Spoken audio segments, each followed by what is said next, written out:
follow on Nora, because if you basically have this Boehner plan that you say can't get through the Senate, and you've got a Reid plan that the Republicans don't think can get through the Senate or the House, and you're saying we want to compromise, what was the point of giving a primetime address to the nation without an Obama plan and say neither of these other plans can work? I understand the idea that there is not an Obama plan is like point number one is point number one on the talking points issued by the Republican Party. I get it. No, that's not a talking point. No, show us the plan. Well, it's not a talking point. That's unfair. We have said from the beginning, first of all, the President put forward in detail his principles at George Washington University. Right. That's not quite a lot of detail. The President stood before you. I can't remember if you were here Friday night. Some of you weren't because you cut out early, but a lot of you were. And he put forward in detail, with numbers, what he's willing to do. He then referred from the podium to the fact that White House officials would be briefing in detail what our plan is. Now, the purpose of putting forward a plan on paper, our interest in this has been to get a compromise, to get a deal. It has not been to politically position ourselves, say, with things that appeal to our base, maybe pieces of legislations that we know can't pass, but it'll be greeted warmly by certain constituencies. Our goal, and the reason why the negotiations have been conducted the way they have been conducted, is because we want a result. That's the way the President has, and it is simply not the case.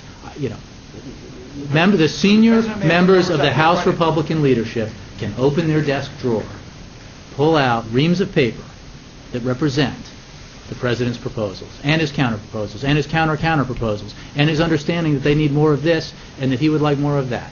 There is plenty of detail. But even the President gave numbers on Friday night. White House aides were saying last night he was giving this speech to the nation because most Americans were not paying attention until last night.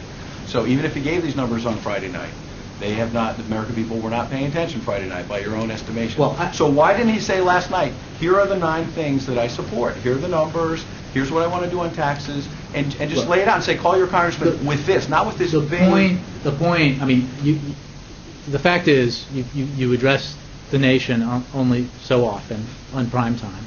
The President has been out here with an unbelievable amount of regularity talking to you, talking to the American people throughout this process.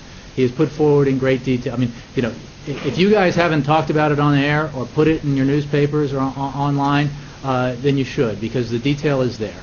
Secondly, he needed to talk to the American people last night because, for a good reason, because they have their own lives to worry about, and they count on Washington not always to take care of everything, but to take care of the big things, like making sure we don't default on our obligations. And he needed to talk to the American people, to those Americans who haven't been paying close attention, to let them know where this stands and why it's so important and why the risk is there that if Congress doesn't act, and we believe it will, something that has never happened before in our history could happen, and it would be very bad indeed. That's why he had to address the country and why he wanted to explain to them his view that compromise is so necessary. One other quick thing. I think on CBS Radio this morning, Dan Pfeiffer said that if Congress does not act by August 2nd, this could lead to a depression. Is that your position, that we might have a depression in America? You know what? Depression is what I know, what economic experts have said is that, and again, Republican and Democrat, Jim Baker, Ronald Reagan, all sorts have said that a default on our obligations would produce an economic calamity. How you define that obviously depends on how long it lasts and what the ongoing implications of that would be. We don't believe it's come to pass. Economic calamity is plenty scary, and we should not even entertain that. But over the weekend, Democrats are saying there's going to be a Boehner drop if there's no action. Asian markets are going to crash on Sunday. It didn't happen. American markets didn't crash on Monday. Okay. Thankfully, they have not crashed on. I want to move on, but you should go on the air and tell your viewers there's nothing to worry about. That's one approach. Chuck. Jay, why not release the last offer that Boehner made to you? I mean, I said if you don't want to release your own plan, release that plan. If that's the deal, that's the last offer he made, and you guys are willing to go back with a few minor tweaks, release it. Well, it's the last week. Release it. I'm not going to look. We have shown a lot of leg on what we were proposing. Where?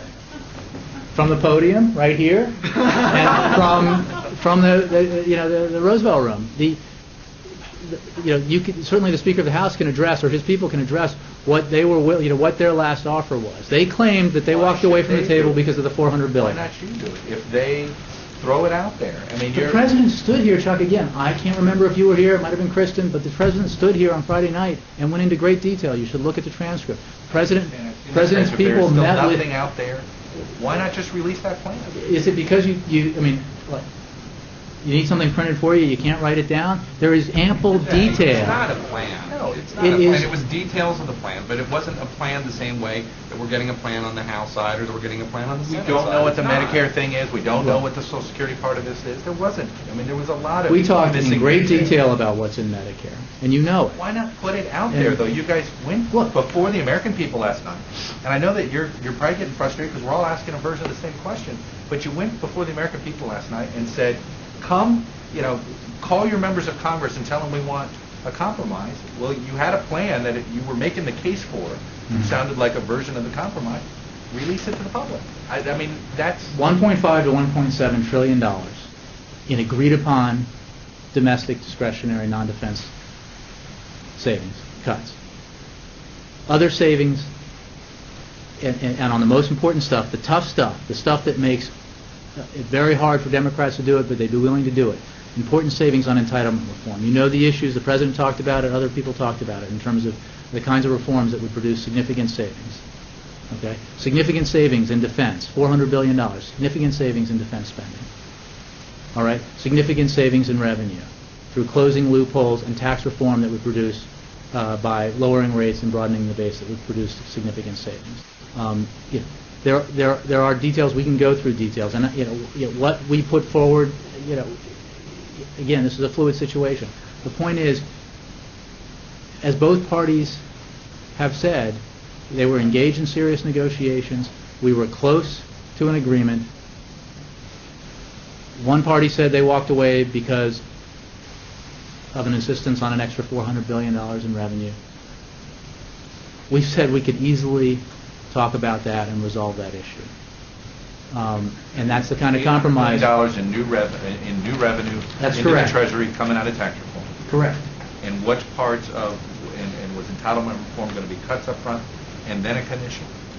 Well, you know how things that have been talked about in terms of the reforms that would obviously be in entitlements be phased over a certain period of time. Nobody's talked about upfront tax revenues, for example. The President himself said nothing before 2013, and how these things would play out.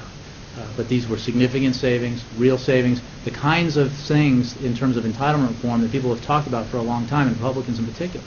The President was willing to do.